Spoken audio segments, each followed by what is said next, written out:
cuidado que está la putalana. Se ha enganchado. En la putalana. Bueno. Ahí está el milagro. Ese era el milagro. Ese es el milagro. Cuidado que el milagro puede estar. Está ahí está. Puede estar aquí el milagro. ¿Y ahora qué pasa si lo empujan, Pedro? No, le pueden empujar. Vamos a ver, está pasando. Ese coche está acabado. Esto es la Fórmula 1. El milagro Bueno, existe. Pues va a haver más de uno que se va a tragar sus palabras hoy. Fa gairebé un any que es va formar el blog Fórmula 1 Cat.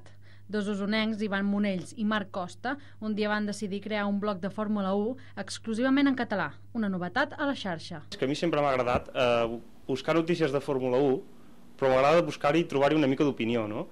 No limitant-se només a donar notícies. I en aquest àmbit, el català, doncs la llengua catalana, no tenia absolutament res. Tot està fet en castellà o en anglès. Hi ha molta gent que opina de Fórmula 1, però molt poca que ho fa en internet en català.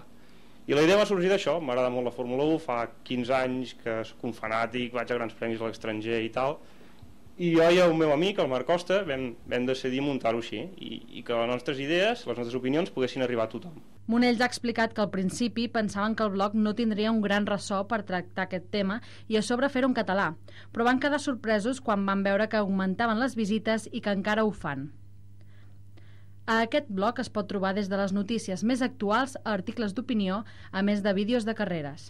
Sempre hi ha la mateixa estructura. Abans d'un gran premi s'hi posen molts vídeos d'altres edicions de grans premis, per records, a vegades posem vídeos de fa 30 anys i aquest tema, i durant el gran premi, tant amb la classificació com amb la carrera, sempre posem uns articles d'opinió. I inclús ens atrevim a puntuar els pilots i aquestes coses, sempre amb un llenguatge una mica sarcàstic, perquè trobem que hi dona una mica de gràcia, no?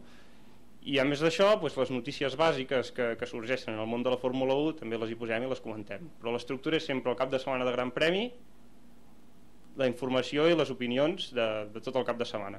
Els creadors d'aquest blog animen els aficionats a entrar a la xarxa perquè podran veure la Fórmula 1 des d'un punt de vista diferent a l'habitual, des de l'opinió i no només des de la notícia. Arranca el Gran Premio. Vamos a ver cómo se van colocando. Fernando se va al centro. Se coge la estela ahora mismo de Felipe Massa por el exterior y está quedando por delante Lewis Hamilton. De momento Fernando está ahí detrás, está emparejándose.